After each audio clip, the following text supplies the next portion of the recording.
जय श्री कृष्णा। जय श्रीमद् भगवत गीता। श्रीमद् भगवत गीता के 22वें श्लोक में हमने जाना कि अर्जुन भगवान श्री कृष्ण से कहते हैं, हे वासुदेव, हे भगवान श्री कृष्ण, आप मेरे रथ को दोनों सेनाओं के बीच में ले चलिए, जहाँ से मैं उन योद्धाओं को देखना चाहता हूँ जो योद्धा युद्ध की इच्छा लेकर मेरे साथ युद्ध करने के लिए आए हुए हैं। आज हम श्रीमद् भगवत गीता के प्रथम अध्याय श्लोक नंबर 23 की स्मरण करेंगे। दुर्बुद्धि दुर्योधन का युद्ध में हित चाहने वाले जो राजा लोग इस सेना में आए हैं, इन युद्ध करने वालों को मैं देखना चाहता हूँ। अब यहाँ अर्जुन दुर्योधन को दुर्बुद्धि क्यों बतलाता है? दुर्योधन को अर्जुन दुर्बुद्धि इसलिए कहता है क्योंकि वनवास के समय तथा अज्ञात के 13 वर्ष का समय पूरे होने पर पांडवों ने उनका राज्य लौटा देने की निश्चित हुआ था। अब तक कौरवों के हाथ में वह धरोहर के रूप में था, परंतु उसको उन्होंने अन्यायपूर्वक हड़प जाने की नीति से दुर्योधन इससे सर्वथा इनकार कर देता है। दुर्योधन ने पांडवों के साथ अब तक बहुत सारे अत्याचार और अन्याय किए हैं, परंतु इस बार उनका यह अन्याय तो असहनीय था। दुर्योधन की इसी पाप बुद्धि का स्मरण करते हुए अर्जुन दुर्योधन को दुर्बुद्धि कहता है। दुर्योधन का युद्ध में हित चाहने वाले जो राजा लोग इस सेना में आए हैं, इस युद्ध करने की इच्छा लेकर आए हैं, मैं देखूंगा। अर्जुन इस कथन का अभिप्राय बताते हैं। अर्जुन इसमें यह भाव प्रतीत होता है कि पाप बुद्धि दुर्योधन अन्याय और अत्याचार के सारे जगत में प्रत्यक्ष प्रकट है, तो भी उसका हित करने वाले, उसकी सहायता करने वाले जो राजा लोग इकट्ठे हुए हैं, इनसे मुझे मालूम होता है कि इनकी बुद्धि भी दुर्योधन की बुद्धि के समान दुष्ट प्रवृत्ति की हो गई है। तभी तो सब अन्याय का खुला समर्थन कर रहे हैं और अपनी शान दिखाकर उनकी पीठ ठोककर तथा इस प्रकार से उनका हित करने के लिए इकट्ठे हुए हैं। अपने को बड़ा बलवान मानकर युद्ध के लिए उत्सुक होकर खड़े हुए इन सब को मैं ज़रा देखना चाहता हूँ तो सही कि यह कौन कौन है, और फिर दुर्योधन और उसकी सेना को युद्ध स्थल में मैं भी देखूं कि वो कौन कौन है और कितने बड़े वीर हैं, और इन्हें अन्याय और अधर्म का पक्ष लेने का मजा चखाऊंगा। अर्जुन इस प्रकार कहने पर भगवान ने क्या किया? अब 2 श्लोकों में संजय उनका वर्णन करते हैं। संजय बोले, हे धृतराष्ट्र, हे राजन, अर्जुन द्वारा इस प्रकार कहे हुए महाराज श्री कृष्ण दोनों सेनाओं के बीच में भीष्म और द्रोणाचार्य के सामने तथा संपूर्ण राजाओं के सामने उत्तम रथ खड़ा करके इस प्रकार कहा, हे पार्थ, युद्ध के लिए जुटे हुए इन कौरवों को देखें। इससे भगवान ने यह भाव दिखाया है कि तुमने जो यह कहा था कि जब तक सबको देख ना लूं तब तक रथ वहीं पर खड़ा रखिए, इसके अनुसार मैंने सबके बीच में ऐसी जगह पर रथ को लाकर खड़ा कर दिया है जहां से तुम भली भांति सबको देख सकते हो। अब तुम जिंदगी जितनी देर चाहो उतनी देर तक सबको देख सकते हो।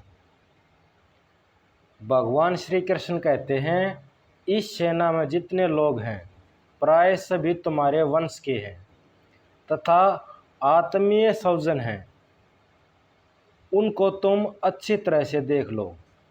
भगवान के इसी संकेत से अर्जुन के अंतःकरण में छिपे हुए कुटुंब स्रोत्र प्रकट कर दिया। अर्जुन के मन में बंधु स्नेह से उत्पन्न करुणाजनित कायरता प्रकट होने लगी। ये शब्द मानो बीज रूप हो गए। मालूम होता है कि अर्जुन निमित्त बनाकर लोक कल्याण करने के लिए स्वयं भगवान ने ही इन शब्दों के द्वारा उनके हृदय में ऐसी भावना उत्पन्न कर दी हो, जिससे उन्होंने युद्ध करने का इनकार कर दिया। इसके परिणाम स्वरूप साक्षात भगवान के मुखबिंद से त्रिलोक पावन दिव्य गीता अमृत की ऐसी परम मधुर धारा बह निकली, जो अनंत काल अनंत जीवों को परम कल्याण कर सकती थी। अब भगवान की आज्ञा पाकर अर्जुन ने दोनों ही सेनाओं के स्थित अपने समस्त स्वजनों को देखा। उन्होंने भूरिश्रवा आदि पिता के भाई, पिता तुल्य पुरुष थे। भीष्म, सोमदत्त, बृहदिक आदि पितामहा और प्रतिपितामहा, द्रोणाचार्य, कृपाचार्य आदि गुरु थे। पुरोजित, कुंतीभोज, शल्य मामा आदि थे। अभिमन्यु, प्रतिविंध्य, घटोत्कच, लक्ष्मण आदि अपने ही भाइयों के पुत्र थे। लक्ष्मण आदि के पुत्र थे, जो संबंध में अर्जुन के पौत्र लगते थे। साथ खेले हुए बहुत से मित्र और सखा भी थे। द्रुपद, सभ्य आदि ससुर थे और बिना ही किसी हेतु के उनका कल्याण चाहने वाले बहुत से सहूद थे। पूर्व के 1.5 श्लोक में अर्जुन ने अपने पितामह आदि बहुत से पुरुषों की बात कह चुके थे। उनके सिवा जिनका संबंध स्पष्ट नहीं बताया, ऐसे धृष्टद्युम्न, शिखंडी, सुरथ आदि साले, जयद्रथ आदि बहनोई और अन्य अनेक प्रकार के संबंधों से युक्त स्वजन दोनों ओर सेनाओं में थे। उपस्थित संपूर्ण बंधुओं से संजय ने सभी का लक्ष्य कराते हैं।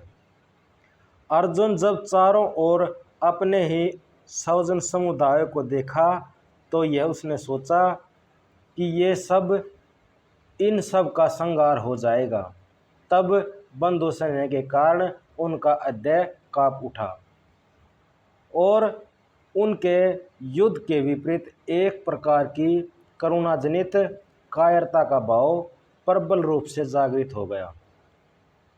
यही अत्यंत करुणामयी था, जिसको संजय ने प्राय कृपा कहा, और इस कायरता के आवेश में अर्जुन ने अक्षत्रिय योचित वीर स्वभाव को भूलकर अत्यंत मोहित हो गए।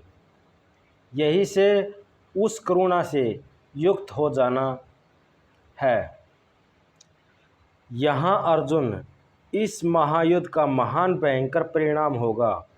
ये सारे छोटे बड़े सगे संबंधी तथा आत्मीय स्वजन जो इस समय मेरी आंखों के सामने हैं, मौत के मुंह में चले जाएंगे। इस बात को सोचकर मुझे इतनी मार्मिक पीड़ा हो रही है कि मेरे हृदय में भयंकर दाह और भय उत्पन्न हो गया है, कि जिसके कारण मेरे शरीर की ऐसी दुर्दशा हो रही है। करुणाजनित कायरता से अर्जुन की बड़ी शोचनीय स्थिति हो गई। उसी का वर्णन करते हुए वे कह रहे हैं कि मेरे सारे अंग अत्यंत शिथिल हो गए हैं। हाथ ऐसे शून्य हो रहे हैं कि उससे गांडीव धनुष को चढ़ाकर बाण चलाना तो दूर की बात है, मुझको तो उसको पकड़े रहना भी मुश्किल है। वह हाथ से छूटा जा रहा है। युद्ध की भावी परिणाम की चिंता ने मेरे मन में इतनी जलन पैदा कर दी है कि उसके परिणाम से मेरी चमड़ी जल रही है। भीषण मास